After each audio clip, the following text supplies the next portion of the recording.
J'ai toujours voulu partir à l'aventure. Avec mon short way round, j'allais être servi. Je voulais revoir des amis et de la famille éparpillés en France, mais ce voyage devait être plus que de simples vacances. L'aventure se fera en auto électrique.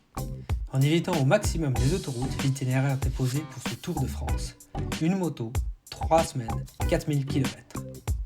J'ai filmé ce voyage seul face à la caméra avec pour seule limite les 14 kWh de ma 0 SRF. Des plages turquoises de Bretagne au col majestueux des Alpes, en passant par les déserts électriques de Charente, partez à l'aventure avec moi.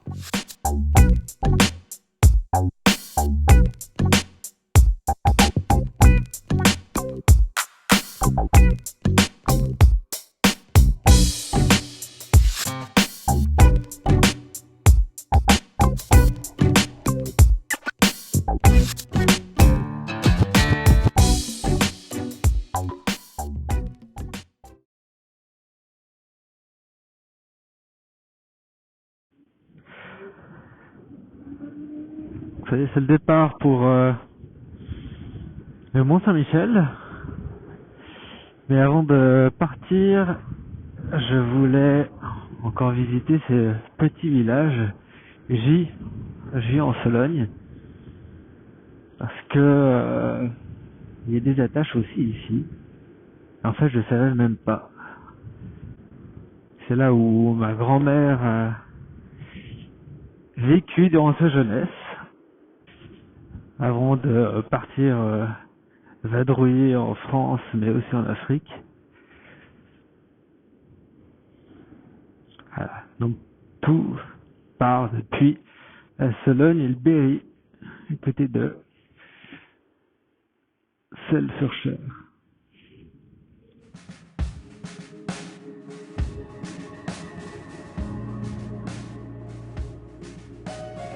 Le trajet entre Celles-sur-Cher et le Mont-Saint-Michel est de 342 km selon la carte.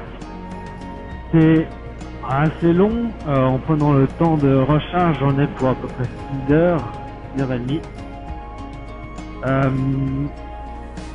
Donc j'aurai plusieurs arrêts à faire, en l'occurrence il y en a 3 qui sont enregistrés, un peu après Tours, un autre à Laval et un dernier un peu avant le Mont-Saint-Michel. Certainement qu'avec 2 arrêts ça le ferait, mais par souci de sécurité, autant charger un petit peu avant le Mont-Saint-Michel.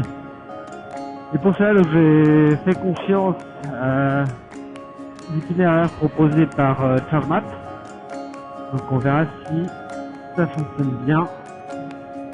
Et si je n'ai pas de soucis pour arriver à destination et au point de transit.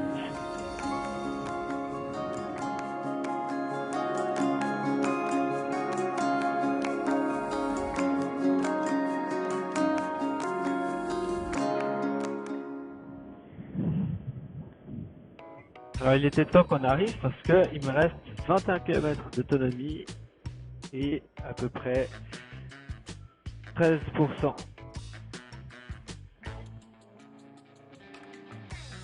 de la batterie. Eh bien, la station de recharge à Château-la-Vallière fonctionne. Moi, j'ai une puissance indiquée à 9,4, alors que sur les applications, elle est notée à 22. Dans tous les cas, moi, je suis limité à 12. Malgré tout, eh bien, ça fonctionne. Je vais avoir 25-30 minutes dans le village pour faire un petit tour et tenter de trouver quelque chose à manger avant de repartir direction Laval et le Mont-Saint-Michel. Là, j'ai tenté une borne qui se trouve au nord de Laval, qui est indiquée sur ChargeMap comme défectueuse. Au pire, il y avait celle-ci à côté, puis il y en avait d'autres encore dans Laval. Mais visiblement, ça fonctionne maintenant, donc je vais pouvoir le signaler dans la section communauté de ChargeMap pour informer les autres utilisateurs que maintenant c'est bon. À cause de l'humidité dans la nuit, évidemment mes affaires n'ont pas pu sécher, donc un petit sèche-linge naturel, fait maison.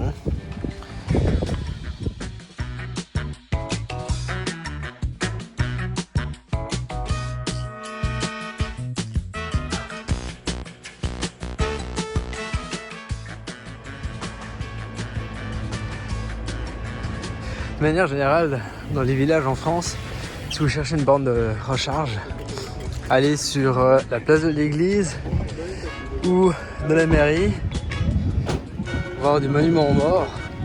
Généralement, c'est toujours au centre. Et généralement, dans les petits villages, c'est toujours les uns à côté des autres. Donc vous trouverez toujours les bornes de recharge dans ces coins-là.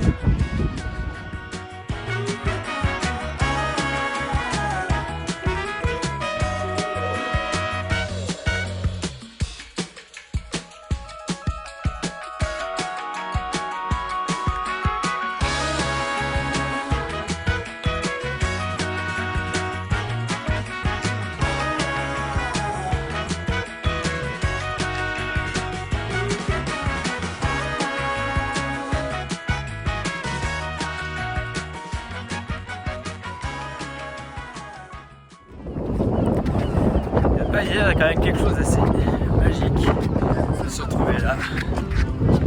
C'est assez impressionnant. Et puis le pont, bon, ça casse un peu son charme de pouvoir y aller quand on veut. Alors qu'avant c'était seulement à marée basse. Mais on va faire avec, hein. La modernité comme c'était l'attente.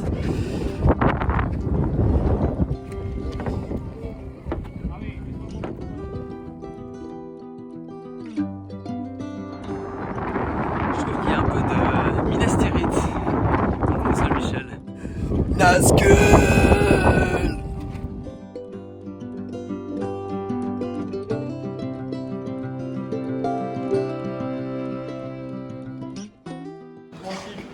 Et dedans, on est dans le chemin de traverse.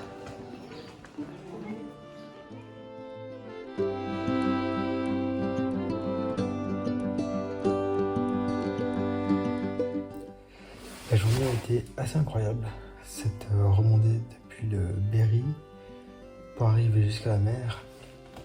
Toute cette remontée dans les terres pour arriver jusqu'au Mont-Saint-Michel que j'avais jamais vu. C'était vraiment incroyable. En plus, le temps était vraiment magnifique. Par contre, petite note à moi-même, le Stan naïf, pas pensé à réserver un endroit pour dormir. Et je m'en suis soucié à 22h. Donc autant dire que c'était mort. Mais par contre, je suis tombé sur une personne assez incroyable, Manon, qui travaille au Relais du Roi, juste devant le Mont-Saint-Michel, et qui a passé plus d'1 heure à faire tous les hôtels et les auberges et les campings de la région pour me trouver quelque chose. Et donc finalement, grâce à elle, j'ai au moins un endroit où dormir. Et plutôt correct. Il y a un lit, c'est déjà ça. Voilà. Et demain, ça va être une journée un peu plus tranquille en Bretagne, dans bord de mer et dans les terres.